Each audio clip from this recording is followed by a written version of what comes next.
Dès qu'on pose la question de dire il faut une ville à la fois écologique, désirable et abordable, on se rend compte qu'il y a 4 contradictions. La première, c'est celle qui oppose le désir d'espace, qui est fondamental, qui est même un désir vital, à la nécessité de faire des villes un peu plus compactes. La deuxième, c'est celle qui oppose le désir de mobilité, qui est également un désir complètement respectable et qui est, de mon point de vue, hors de question de contraindre, qui est aussi un vecteur de liberté, avec la nécessité d'économiser l'énergie.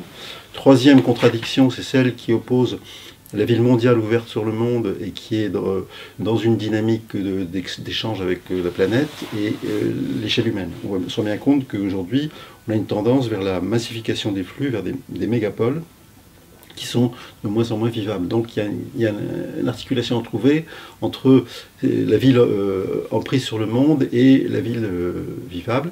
Et le quatrième contradiction, c'est résoudre les 3 premières en restant avec des coûts abordables.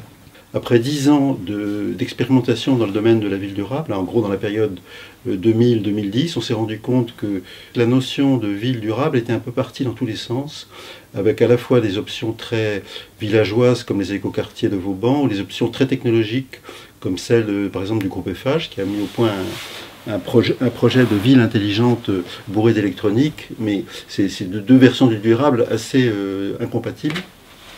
Et je me suis dit qu'il était peut-être temps de ramener un peu, de revenir au bon sens, notamment pour les élus locaux qui étaient complètement perdus par ce foisonnement de propositions, de concepts de genre ville post-carbone, ville post-Kyoto, qui a été affiché pour le Grand Paris. Bon, c'est que la ville post-Kyoto, expliquer ça à un maire d'une ville de 10 000 habitants ou de 100 000 habitants, c'est pas évident.